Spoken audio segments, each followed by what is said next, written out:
ফাতিমা বলছে, বেটা রে, তোমার নানা মারা যাওয়া কতদিন হয়ে গেল, আমি তোর নানা মৃত্যুর পরে আমিও মৃত্যুর শোকে পড়ে গেছি রে বেটা, আমি আর থাকতে পারি না, আমি তোর নানাজির সাথে দেখা করতে চাই। নাই থাকবে। হাসান হোসেন দুইবার কান্না শুরু করলেন। ওই হাসান হোসেনকে বলে, বাবা আসো আমার সামনে আসো বাবা। দোনোটা ছেলে চলে গেলেন, দোনো ভাইকে গোসল করিয়ে দেয়। ওই সময় হাসান বলে, মা আজকে এত সুন্দর করে কেন মা গোসল করে দিস মা?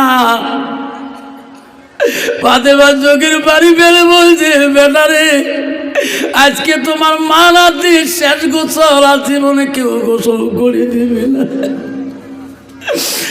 বেটা, তোমার নানাজি কবরে চলে গেছে রে বেটা, আমি আর থাকতে পারি না, তোমার জন্মের শেষ গোসলটা দিয়ে যাই। মা জননী রে নিজ হাত দিয়ে হাসান হোসেনকে গোসল দিয়ে দেয়। দোনো ভাই কান্দে। হযরত আলী বাড়ির দিকে আসলেন, দোনো ভাই দৌড়ি দেয়া হযরত আলীর কমর ধরে বলে, আব্বা কেন বাবা কান্দো? গভীর নিতে বিশ্ব নবী রাসূলুল্লাহর বাড়ি দিকে একদল বিদিন কাফের নাসারারা আল্লাহ রাসূলের আদর্শ দেখি, আল্লাহ নবীর ভালোবাসা জানে, ওই দল বিদিন নাসারা কাফের দলরা আমার নবীর বাড়ির দিকে গভীর নজরিতে মুসলমান হওয়ার জন্য, কলেমা পড়ে মুসলমান হওয়ার জন্য ওই বিশ্ব নবী মুহাম্মদ রাসূলুল্লাহর বাড়ি দিকে আসতেছে। যেরকম সুবহানাল্লাহ। এমন সময়, ওই সময় আবু জেহেল দেখলো এত রাইতে আমার বাড়ির সামনে দিয়ে কোনো মানুষ যায়, দলবন্ধ হয়ে যায়। আবু জেহেল দৌড়ে দিয়ে বললো, ভাই এত রাইতে কোথায় যান তোমরা এত মানুষ? বলছে, আবু জেহেল রে, জানো না আবুদুল্লাহর বেটা আমেনার কলিজার বলে মুহাম্মদ রাসূলুল্লাহর কাছে আমরা কলেমা পড়ি মুসলমান হয়ে যাব। যেরকম সুবহানাল্লাহ। আবু জাহল বলছে, এ ভাই তোরা পাগল, মুহাম্মদ আমার ভাতিজা হয়, তার কাছে যাবেন না কেন? উনি একজন জাদুকর, উনি জমিনের নিচে সব জিনিসের জাদু লাগায়, তোমারও চোখে জাদু লাগাইবে, জান্না সবাই বলছে। আবু জাহল রে, বাধা দিয়ে লাভ হবে না, আমরা শুনছি রে বিশ্ব নবী মুহাম্মদ রাসূলুল্লাহ 70 বাণী প্রচার করে, আমরা তার কাছে কলেমা পড়ি মুসলমান হয়ে যাব। যেরকম সুবহানাল্লাহ। নাই থাকবে। ওই সময় বলছিলেন, আবু জাহল বলছে, ভাই রে, এ ভাই তোরা যদি যাও বাধা নাই। কে? মোহাম্মদ আকাশের জমিনের নিচে যত জিনিস আছে সব জিনিসের জাদু লাগায় ফেলকে করতে পারে, মোহাম্মদ আকাশে জাদু লাগাইতে পারে না। যদি তোরা যাও, কিন্তু মোহাম্মদকে যে প্রশ্ন করবেন, মোহাম্মদ রে তোর কাছে কলেমা পড়ে মুসলমান হব, আমার নজরে যদি আকাশের চন্দ্রটাকে যদি তুমি দুখণ্ড করে দেখিয়ে দিতে পারো রে মোহাম্মদ, আমরা কলেমা পড়ি মুসলমান হয়ে যাব। ওই দল বিদিন বলল, আবু জেহেল এই কথা আমরা বিশ্ব নবী মুহাম্মদকে আমরা জবান দিয়ে বলতে পারবো না, আমরা জানছি রহমতুল্লাহ আলামিন আব্দুল্লাহ বেটা আমিনার কলিজার টুকরা, আমরা তাকে সম্মান দিয়ে যাব, আমরা এই জবান দিয়ে কথাটা বলতে পারবো না। আব্দুল্লাহ ওই ভালো ছেলে, মুহাম্মদ আবু জেহেল বেঈমান বলল, ওই কাফের বলল, রে ভাই তোরা যদি জবান দিয়ে না বলেন, আমি তোমার দলের সাথে যাই, আমি প্রশ্ন করব, তোরা শুনবেন। যেরকম নাউজুবিল্লাহ। তোরা যদি ভাই খান, তোরা যদি লজ্জা পান, আমি আবু জেহেল প্রশ্ন করব, তোরা শুনবেন। গভীর রাজনীতি ওই বেঈমান আবু জেহেল ওই দল লোককে নিয়ে বিশ্ব নবী রাসূলুল্লাহর বাড়ি দিকে গেলে, গভীর রাতে নবীদের নাম ধরে আবু জেহেল, মুহাম্মদ যে নবীকে আবু জেহেল এত পিটাই করেছিলি, নবীজির শরীরের মধ্যে রক্ত রক্তিত করে দিয়েছে, নবীদের শরীরের মধ্যে আঘাত করে আবু জেল ফেলে দিয়েছিল। তাফসীরে আছে আবু জেল নবীজিকে ধুই দিয়ে ধনু দিয়ে পিটিয়ে ফেলে দিয়েছিল। ওই আবু জেল গভীর রাতে যদি নবীজির নাম ধরে ডাকায় মোহাম্মদ রে, আমার নবীর কানে আওয়াজটা পৌঁছে গেল, কে গো এত রাতে আমার নাম ধরে ডাকায়। আমার নবী ধ্যান দিয়ে দেখে চাচা আমাকে ডাকতেছে। আমার নবীর মনে অহংকার নাই, আমার নবীর মনে কোনো কিনা নাই, নবীজি সব কিছু ভুলিয়া গেলেন। আমার নবী ঘুম থেকে উঠে আস্তে আস্তে আবু জেলের কাছে আসি বলে, চাচা কোনদিন আমাকে এত রাইতে ডাকার নাই, আপনি ডাকছেন কেন? কয়েছে মাম্মা কেন ডাকছি জানো না? কেন এই লোকগুলা তোর কাছে কলেমা পড়ে মুসলমান হইতে চায়।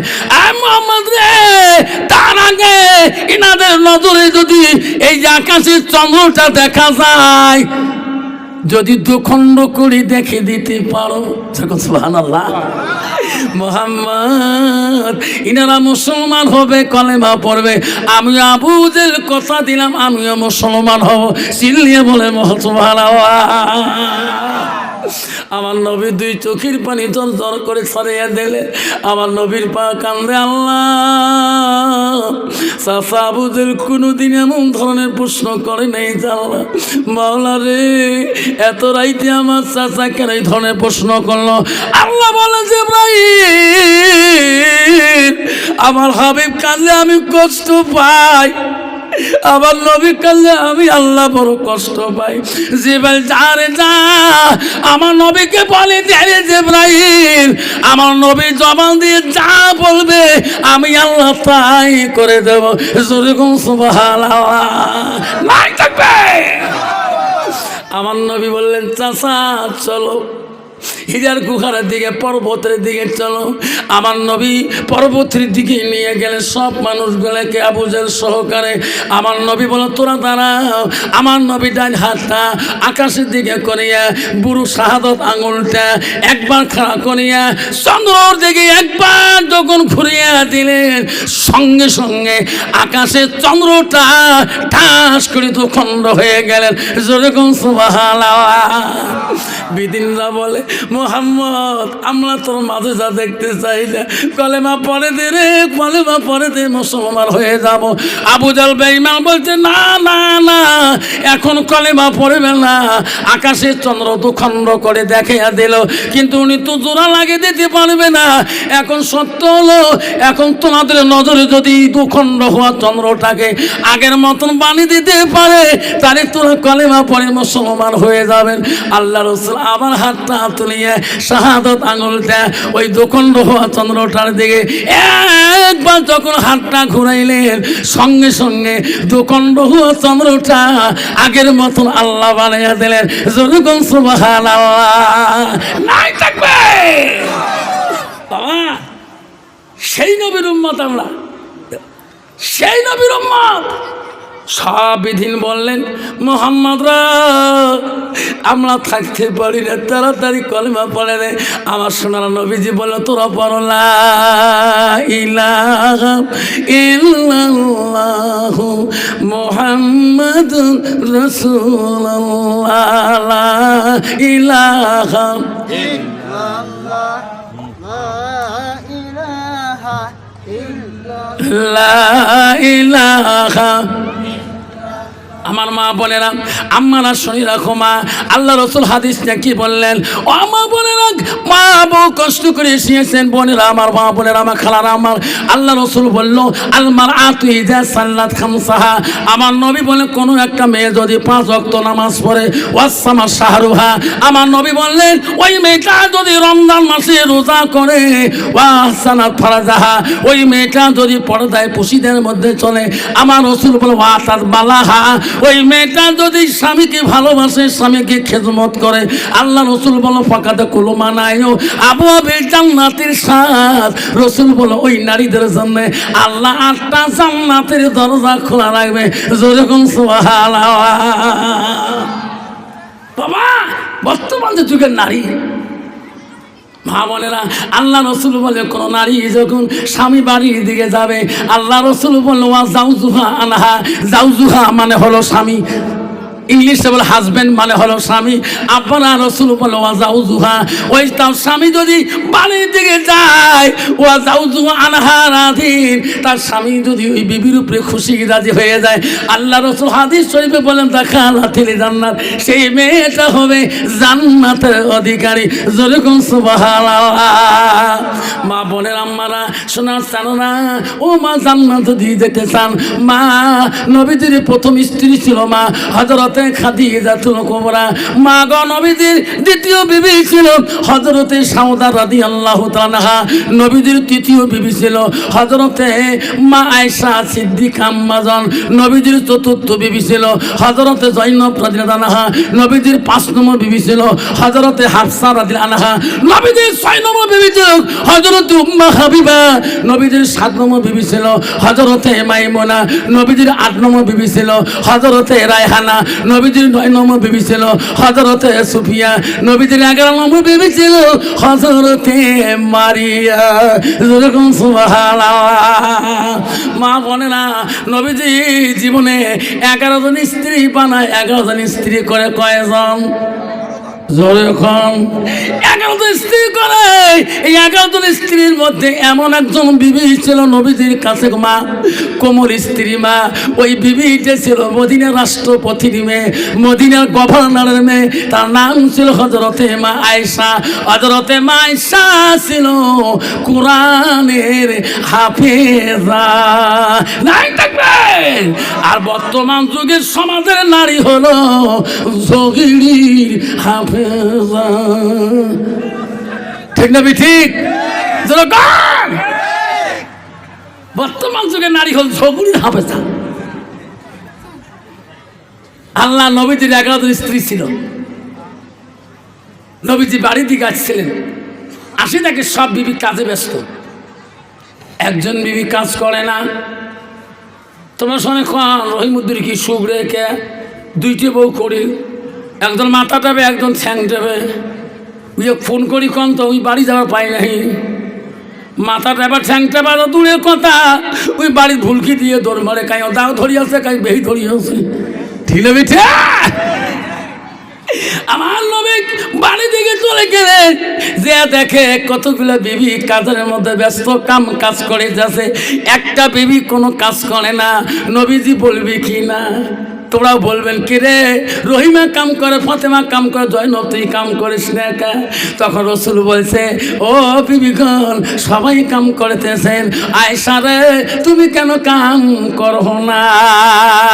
হযরতে মা আয়েশা বলছে, নবী গো আজকে আমি একটা সকাল থেকে কাম করি নাই, কেন করবা না? কি হলো তোমার? তোমারও তো সংসার হয়। ও আয়েশা তোরও কাম করতে হবে। হযরত আয়েশা বলো, গো নবী আজকে আমি কাম করব তোমার কাছে খুঁজি নিয়ে, আপনি যেটা কাম দিবেন আমি সেটাই কাম করব, আমি অপেক্ষা আছি তোমার জন্য। নবী বলে, আয়েশা রে কি কাম তুমি আমার কাছে চাও? হযরতে আয়েশা বলল, হুজুর আজকে আমার মনটা চায় আমি তোমাকে আমার হাত দুইটা দিয়ে আমি মনের মতন করি গোসল করে দিতে চাই। যেরকম সুবহানাল্লাহ।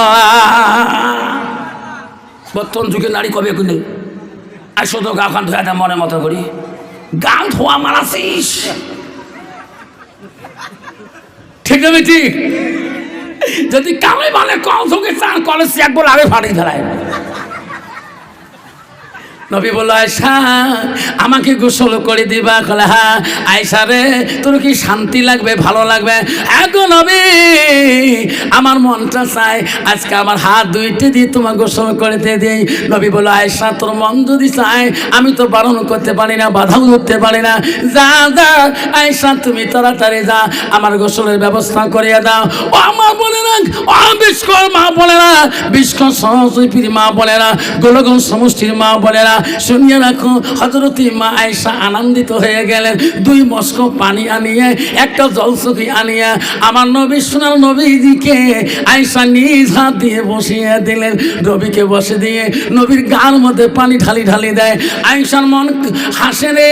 আয়েশা মনে মনে ভাবে, আল্লাহ, আমি আয়েশা এত ভাগ্যবতী নারী, আল্লাহ আজকে আমার হাত দিয়ে দয়া রাসূলকে আমি গোসলের দায়িত্ব পেয়েছি। যেরকম সুবহানাল্লাহ। হযরত মা গার মধ্যে পানি ঢালি ঢালি দিতেছে। গার পানিগুলা আস্তে আস্তে জলচকির মধ্যে, জলচকি পর্যন্ত উঠে জায়গা ঠিক হয়, জলচকি কই না, জলচকির পানিগুলা নিচের দিকে যেতেছে। পানিগুলো যেয়ে যে মাটিগুলো নরম হয়ে গেছে। সামনের পায়া নবীদের ভরিতে জলচকির মা পায়া 2টা সামনে দাবিয়ে গিয়েছে। নবী দেখলো রে, ওই আমার শরীরের ভরিতে মার পানি পড়ি পড়ি পায়া 2টা দাবি গিয়েছে। আমার রাসূল আস্তে করে পিছন দিকে সরে বসলেন।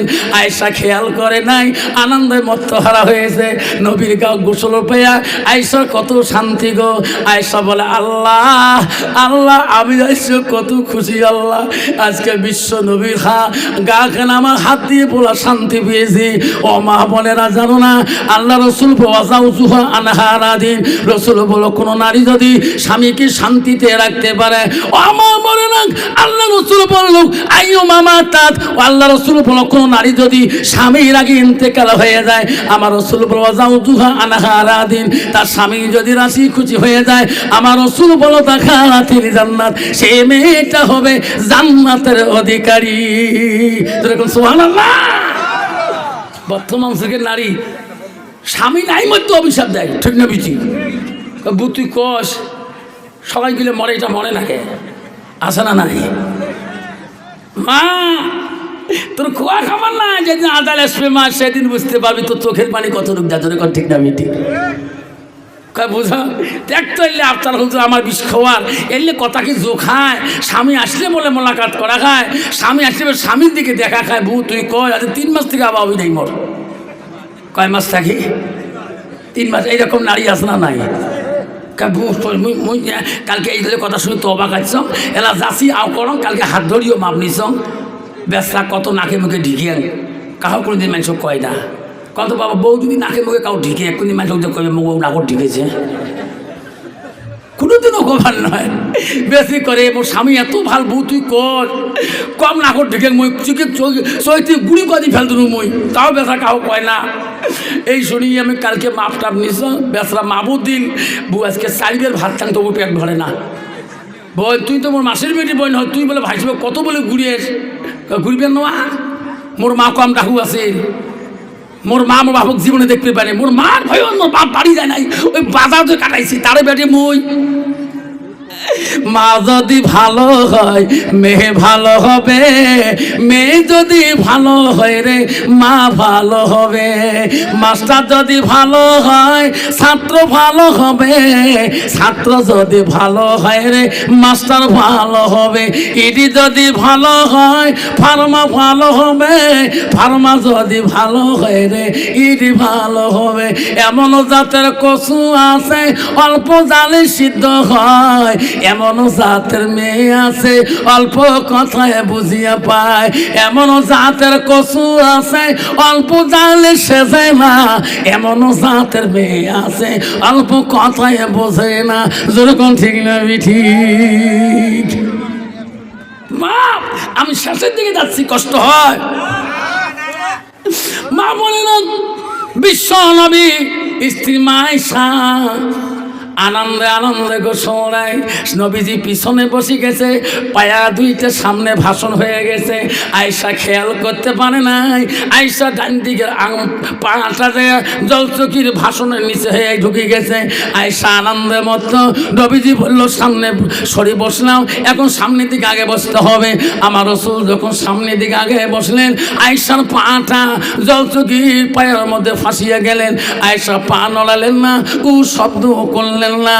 নবীজিকে গোসল দিয়ে আছে, গোসল দিতে দিতে নবীজির গোসলের পানি দিয়ে রক্তর ঝর্ণা বয়ে যায়। নবী বলে আয়েশা রে, আমি নবী জীবনে কত গোসল একাই একাই করেছিলাম, আয় আয়সা, কোনোদিন আমার গোসলের পানিতে রক্ত ঝর্ণা দেখি নাই, আজকে এত রক্ত কেন, কোথায় থেকে আসছে? আয়সা আম্মাজন কথাও বলে না, নবীজিকে গোসল করে দেয়, গোসল বন্ধ করে না। নবীজি বারবার বলে, আয়সা রে তুমি কথা বলছো না কেমন, বলো এত রক্ত কোথায় থেকে আসছে? হযরতে আয়সা কথা বলে না।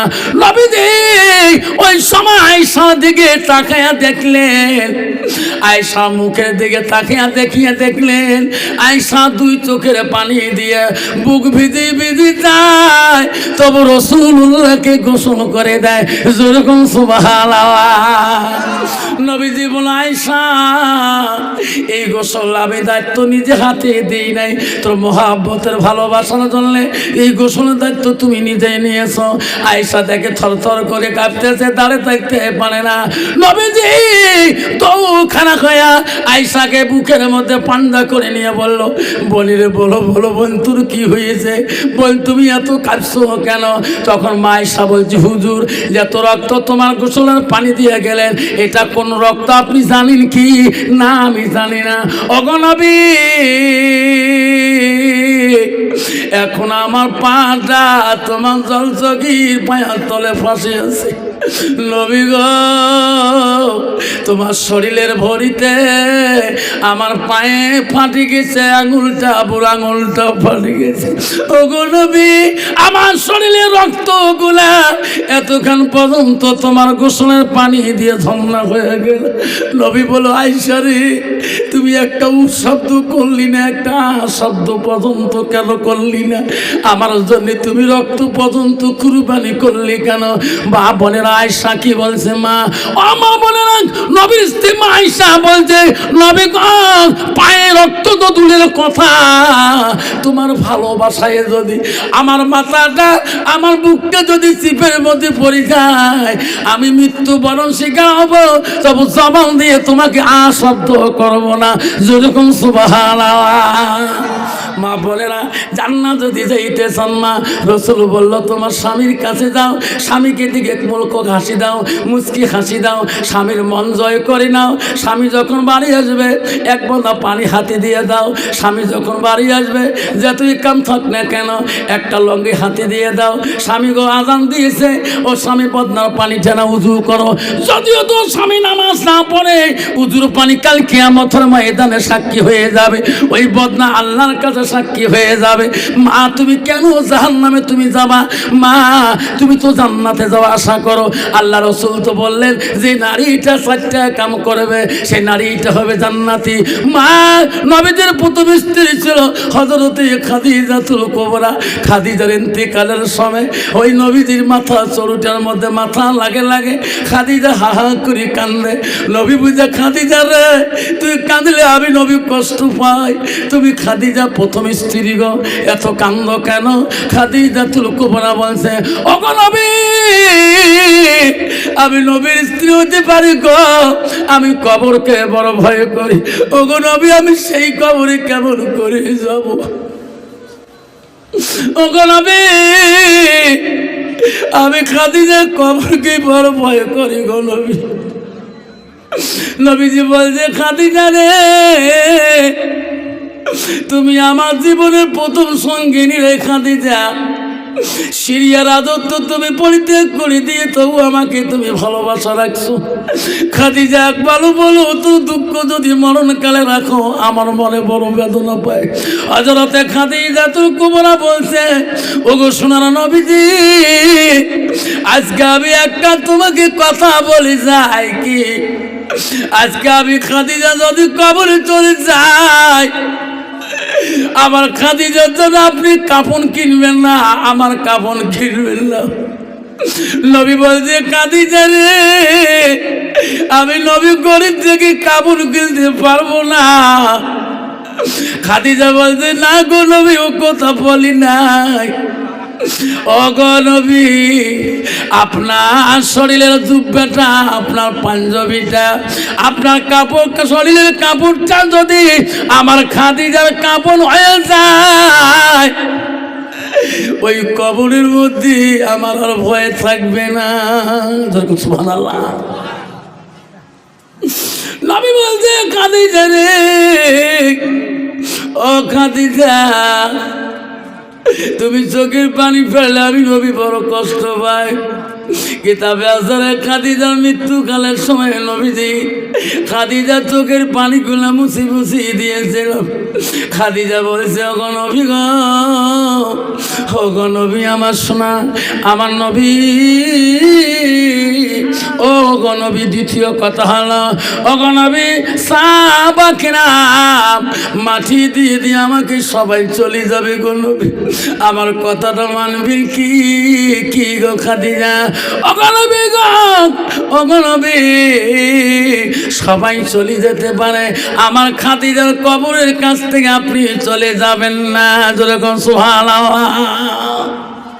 যেদিন ওহুদের যুদ্ধ পালা করতে তালার এখানে তীর ঢুকিয়া যায়, নকল নামাজ পড়িতে সিজদাতে যায়, আল্লাহু আকবার। এই সাহাবারা তীর কাটিয়ে এক কমিটি এখানে নিয়ে যেত, ব্রেনটা টিপে হয়ে গেছে, নারায়ে তাকবীর, জিন্দাবাদ। নিয়ে যাও, একদম প্যানেলে বাইরে উঠিয়েছো। আমার সোনা চালমা বলে না, আমার বলে না, শুনে রেখো মা, নবীর স্ত্রী হযরতে খাদিজাতুল কুবরা রাদিয়াল্লাহু আনহা, মারে খাদিজা নবীজিকে বলো, গো নবী, আমার মৃত্যুর পরে সবাই বাড়ি দিকে চলে যাবে গো নবী। ওগো নবী, আপনি যাবেন না কেন? খাদিজা, কেন যাব না? নবী গো, আমি মনকে নকির সওয়াল জবাব দিতে পারবো না। ওগো নবী, আপনি আমার মনকে নকির সওয়ালের জবাব দিবেন, আমি খাদিজা দিতে পারবো না, ওয়াদা দিয়ে যান। মা বোনেরা, নবীজি বলছে খাদিজারে কথা দিলাম, খাদিজা তুমি যা বললি আমি সব মানি নেব, আমি সব গ্রহণ করে নিলাম। খাদিজাতুল কুবরা ইন্তিকাল হয়ে গেল, নবীজি কবরের মধ্যে নামাইলেন, সবাই মাটি দিয়ে দিয়ে বাড়ির দিকে চলে গেলেন। আব্বারা মনে রাখবেন শোনা, নিজের বাপটাকে মাটি দেওয়ার পরে দেখবেন সংসারে ঝামেলা বাড়িয়ে যাবে, বিবি বাচ্চা ঝামেলা বাড়বে। যতক্ষণ পর্যন্ত মানুষটার জানাজারা দেওয়া না হয়, অতক্ষণ মানুষটার গুণাগুণ আলোচনা হয়। লোকটা ভালো ছিল, বুদ্ধিমান ছিল, কবরে দেওয়ার পরে, জিয়ারত হওয়ার পরে, বাড়ি যাওয়ার পরে ওই মানুষটার গুণাগুণ করা আর মানুষটা সময় পায় না। জোরে বলেন ঠিক না বিঠি? সাহাবা কেরাম বাড়ি দিকে চলে গেলেন। আল্লাহ রাসূল খাদিজার কবরের পাশে কালি ঘরে, খাদিজার পাশে কালি ঘরে হযরত আবু বকর বলে, এই উমর, নবীজি কেন খাদিজার কবরের পাশ থেকে কালি ঘরে? আল্লাহ রাসূল আলী ঘরে কান্দে, আল্লাহ আমি খাদিজাকে ওয়াদা দিয়েছি, আল্লাহ খাদিজার মনকে নকি সওয়ালের জবাব আমার দিতে হবে। আল্লাহ বলছে, জিবরাইল যা যা আমার হাবিবকে বলিয়ে দে রে, যতক্ষণ আমার নবী খাদিজার কবরের পাশে থাকবে কোন মনকে নকির পর্যন্ত ছাড়তে পারবে না। যেরকম সুবহানাল্লাহ। ও জিবরাইল, তুমি যা আমার নবী মুহাম্মদকে ওয়াদে খাদিজার ভালোবাসার জন্য, থাকার জন্য আমি কথা দিলাম না জিবরাইল, আমি খাদিজার মনকে নকির সওয়াল আমি আল্লাহ ক্ষমা করে দিলাম। নাই থাকবে মা বোনেরা, আম্মারা, আজকে তোমার স্বামী, মা তুমি কবরে চলে যাবা, মা কোনোদিনও তোমার স্বামী বলবে না আমি তোমার সওয়াল জবাব দেবো। মা রে, নবীজির নবীজির বেটি ফাতেমাতুল জহিরা একদিন দোনো ভাইকে ডাকে ডাকে হাসান হোসেনকে বলে, বাবা আসরে, দোনো ভাই আমার কোলের মধ্যে আসো। দোনো ভাই কোলে নিলেন। হযরতে হাসান হোসেনকে ফাতেমা বলে, আব্বা আজকে জন্মের কোলে নিয়ে শেষ করে দেই, আর মনে হয় কোনোদিন তোমার কোলে নিতে পারবো না। হাসান বলে, মা এমন কথা কোনোদিন বলিস নাই রে মা, আজকে কেন এই কথা বলিস মা? ফাতিমা বলছে, বেটা রে, তোমার নানা মারা যাওয়া কতদিন হয়ে গেল, আমি তোর নানা মৃত্যুর পরে আমিও মৃত্যুর শোকে পড়ে গেছি রে বেটা, আমি আর থাকতে পারি না, আমি তোর নানাজির সাথে দেখা করতে চাই। নাই থাকবে। হাসান হোসেন দুইবার কান্না শুরু করলেন। ওই হাসান হোসেনকে বলে, বাবা আসো আমার সামনে আসো বাবা। দোনোটা ছেলে চলে গেলেন, দোনো ভাইকে গোসল করিয়ে দেয়। ওই সময় হাসান বলে, মা আজকে এত সুন্দর করে কেন মা গোসল করে দিস মা? ফাতেমা চোখের বাড়ি ফেলে বলছে, বেটা রে আজকে তোমার মা রাতে শেষ গোসল, আর জীবনে কেউ গোসল করে দেবে না। বেটা তোমার নানাজি কবরে চলে গেছে রে বেটা, আমি আর থাকতে পারি না, তোমার জন্মের শেষ গোসলটা দিয়ে যায়। মা জননী রে নিজ হাত দিয়ে হাসান হোসেনকে গোসল দিয়ে দেয়। দোনো ভাই কান্দে। হযরত আলী বাড়ির দিকে আসলেন, দোনো ভাই দৌড়ি দেয়া হযরত আলীর কমর ধরে বলে, আব্বা কেন বাবা কান্দলো? আজকে মাও কেন আমাকে এই ধরনের কথা বলে? আব্বা কোনোদিন তো এই ধরনের কথা বলে নাই। আলী বলছে, ফাতেমা রে আমার হাসান হোসেনকে মালিক দুইটাই তুমি কি বলছো, এত কাঁদছে কেন? ফাতেমা বলছে, স্বামী গো আমার হাসান হোসেনের কাছে আমি জন্মের গোসল দিয়ে দিছি গো স্বামী, আমি আজকে জন্মের আদর করছি স্বামী, আমি চলে যাব। আজকে রাতে যদি স্বামী চলে যায়, ওগো স্বামী আমার মক্কা মদিনার মানুষ যাতে কেউ জানে না ফাতেমা ইন্তেকাল হয়ে গেছে। আলী বলছে, ফাতেমা কেন তোমাকে মানুষ মাটি দেবে না? না না ওগো আলী রে ভাই, আমি এত পর্দায় ছিলাম, কোন বিগনা পুরুষ আমাকে দেখতে পারে নাই। ও ভাই আলী রে,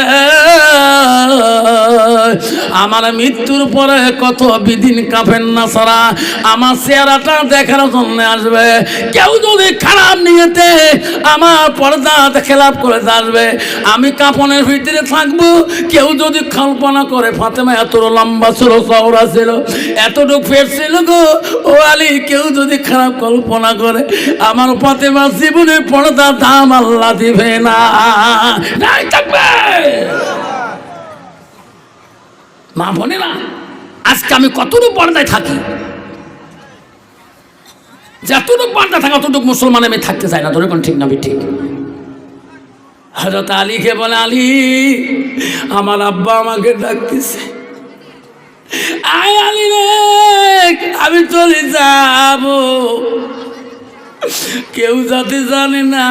ও আলী তুমি নিবা আমার বেটা দুইটা নিয়ে যাবে, কারে করি ওই কবরস্থানে নিয়ে যাবা আলী রে। হযরত আলী দুই চোখের পানি ঝরঝর করে ছেড়ে দিচ্ছে। ফাতেমা তুমি এই কত কেন বলো ফাতেমা? ওরে ফাতেমা আমি আলী যখন বিয়ে করি নাই তখন তোর জন্য কত রাজপুত্র জমিদার আসছিল বিয়ে করার জন্য। ফাতেমা তুমি কারো কাছে রাজি ছিলি না, তোমার আব্বা পর্যন্ত রাজি ছিল না। আমি আলী করি জীবনে তো শান্তি মতন খোয়াইতে পারলাম না, জীবনে কোনোদিন শান্তি মতন তোকে পরনের কাপড় দিতে পারলাম না। আয় ফাতেমা আজকে তো জীবনটা কষ্টে কষ্টে চলে গেল না। ফাতেমা বল আজকে তোর কি খাবার মন চলে? ফাতেমা মা বলে না, শুনে রাখো হযরতে ফাতেমা মৃত্যুকালের সময় আলীকে বললেন, আলী রে আমার কবর তুমি রেডি করো, আমি যাবার সময় হয়ে গেছে। হযরতে ফাতেমার কবর একজন সাহাবী করেছিলেন, খবর দিলেন তার চাচার নাম আবু যর গফফারী রাদিয়াল্লাহু আনহু। আবু যরকে হযরত আলী বলেন, চাচা তোমার বউমার কবরটা রেডি করো। হযরত আবু যর গফফারী ফাতেমার কবরটাকে খোঁড়াকায় শুরু করলেন, একাই সুন্দর করে আবু যর গফফারী এত সুন্দর করে সবরটা বানাইয়া তোলেন। ফাতেমার লাশ এখনো আসে নাই। আবু যর গফফারী বলে, কবর জানি নাকি আজকে এখানে কি থাকবে রে কবর, তুমি বুঝলি না? কবর আমি আবু যর গফফারী বলি এখানে থাকবে রাসূলুল্লাহ আদরের কলিজার মানে হযরত ফাতেমার কবর, তার সাথে তুমি বিয়াদবি করিস না।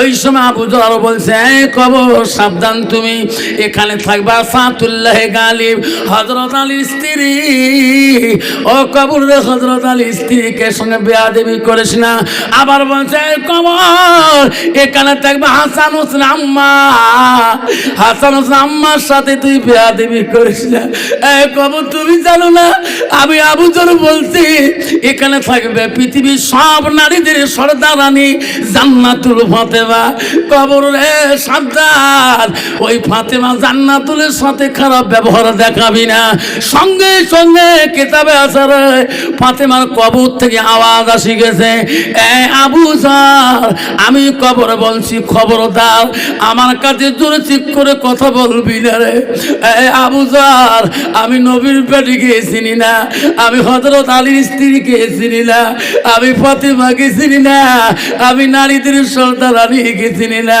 আমি হাসান হোসেন মাকে চিনি না রে আবু জার আমি শুধু চিনি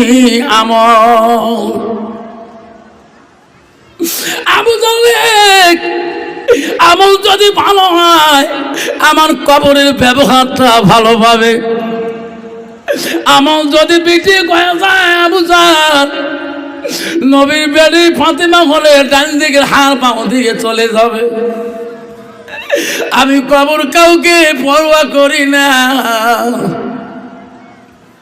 মা বলেন আমার চলে রে ঘুমা আল্লাহ রসুল বলে যা মা তালেন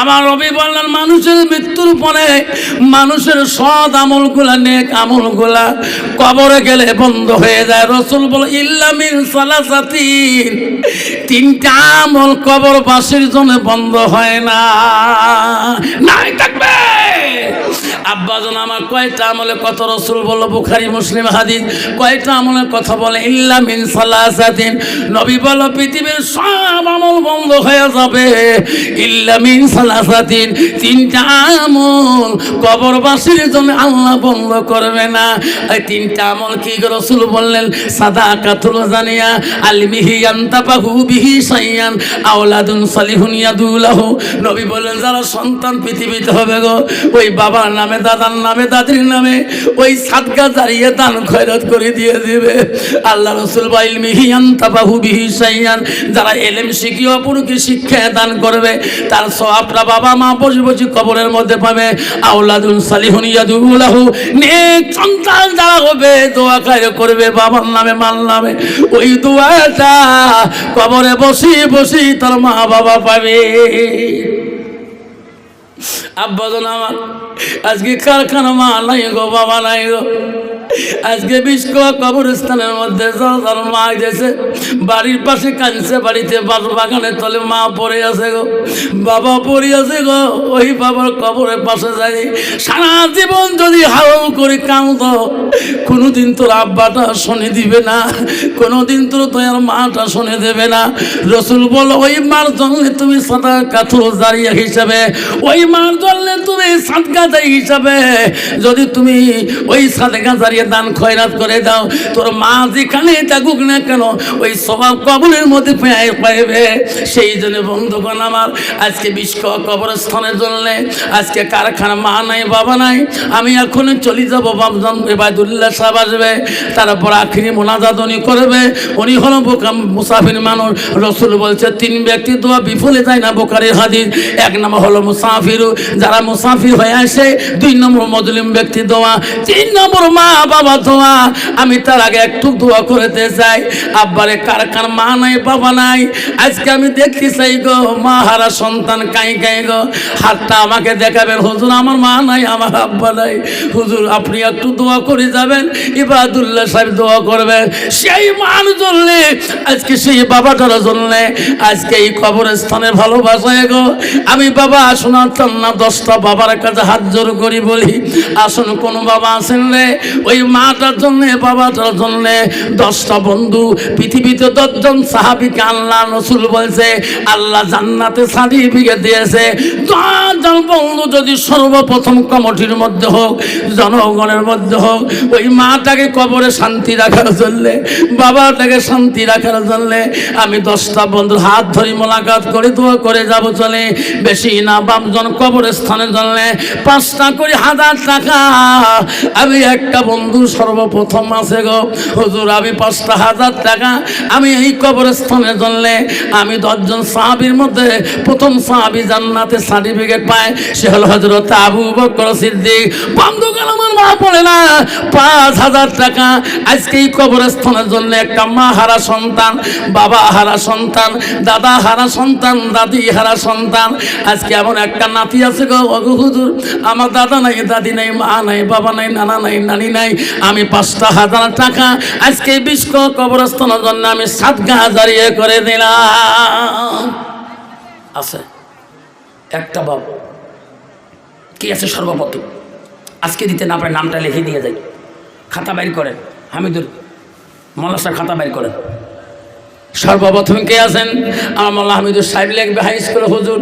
আল্লাহ সর্বপ্রথম নামটা নিয়ে দোয়া করবো।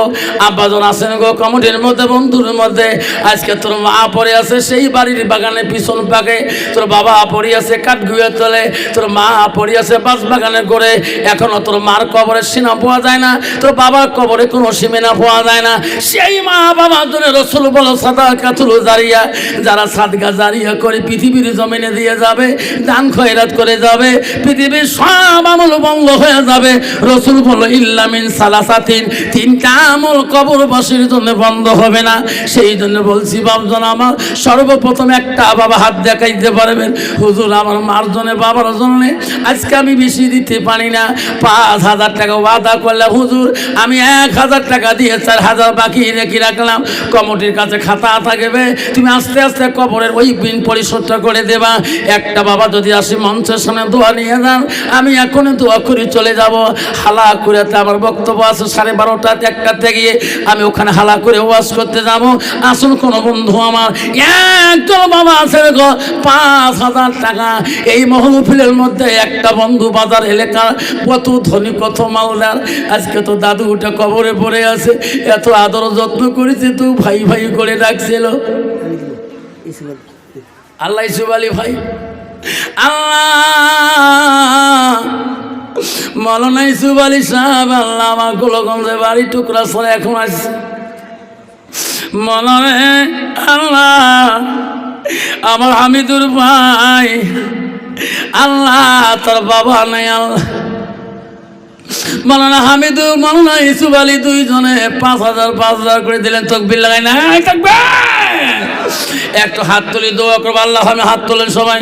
ওগো মহলা ওগো আল্লাহ দেখ রে তাকাইয়া, আল্লাহ মৌলানা হামিদুল ইসলাম ভাই আমার, এই হাই স্কুলের হুজুর আমার, আল্লাহ ইসুফ আলী মোল্লা ভাই আমার, আল্লাহ নতুন বাড়ি বিস্কয় করেছে, বিস্কয় পাত পাইবে মৌলানে আলেম মানুষ। আল্লাহ সর্বপ্রথম দিয়ে দিলে আল্লাহ 10,000 টাকা দান করলেন। আল্লাহ আল্লাহ কারো মা নাই, কারো বাবা নাই, আল্লাহ কারো দাদা নাই, কারো দাদু নাই, কবরের জমিনে শুয়ে আছে। আল্লাহ পৃথিবী যদি সব আমল বন্ধ করে দাও, আল্লাহ দান তো বন্ধ করবে। রসুল হাদিস বলে যায় আল্লাহ দান ওসিলা করে আল্লাহ আমার দাদা দাদি বাবা মার কবরগুলো তুমি জান্নাতের বাগান বাড়ে দাও। লা ইলাহা ইল্লাল্লাহ মুহাম্মাদুর রাসূলুল্লাহ। আসুন বাবা, আমি 10টা বাবার নাম চাচ্ছিলাম। আসুন গো মা বোনের আমার, মা তুমি একটা ধনী মানুষের মেয়ে, মা এলাকা তুমি জমিদারের মেয়ে, লাখো টাকার মালিক মা। আজকে তোর মা তোর বাপের বাড়ি বেরভাঙি, বাপের বাড়ি গোলগঞ্জ, মা তোর বাপের বাড়ি বটেহার রূপসী গোয়ালপাড়া, আজকে তোর স্বামীর বাড়ি বিষখোয়া। মা রে তোর মার কবরটার কথা মনে পড়ে না? তোর বাবা যেদিন বিহু দিয়েছে তোর মাথায় কত আশীর্বাদ দিয়েছে, মা তোর বাবাটার কথা মনে পড়ে না? ও মা 5,000 টাকা আজকে যদি দিয়ে যাও, মা তোর স্বামী নাই মা, তোর অলংকার কে দেখবে মা? তোর স্বামীর অলংকার তুমি যদি একবার গালার মধ্যে দাও, তোর স্বামী কবরের মধ্যে কষ্ট পায়, ওই স্বামীটার জন্য তুমি যদি ওই গালার অলংকার সোনাটা যদি মা সাদগা করে দেয়া দাও, তোমার স্বামী জান্নাতের বাগানের মধ্যে খেলা করবে। আসুন বাপজন আসুন, 2 জন হয়েছে 5,000 করে। আর একটা বাবা আছেন গো, 3 নম্বর বাবাটা, 1 নম্বর খলিফা আবু বকর, 2 নম্বর হযরত ওমর, 3 নম্বর ওসমান গনি, 4th হযরতে আলী। 3 নম্বর কে আছেন বাবা? হযরত ওমরের মতন একজন দানি 5,000 টাকা 2 জন দান করে। ইউসুফ মাওলানা হামিদুর মাওলানা দান করলেন। আমার 3 নম্বর একটা বাবা এলাকার বাসী ব্যবসায়ীদের বাবা বিভিন্ন টাকা আল্লাহ ব্যবসার মধ্যে দিয়েছেন, লাখো লাখো টাকা আল্লাহ দিয়েছেন। মা বোনেরা আমার বন্ধুগণ গো, 3 নম্বর আছে গো একজন কমিটির মধ্যে, একজন ভলান্টিয়ারের মধ্যে আমার ভাই যদি এসে বলে হুজুর গো আমি কথা দিলাম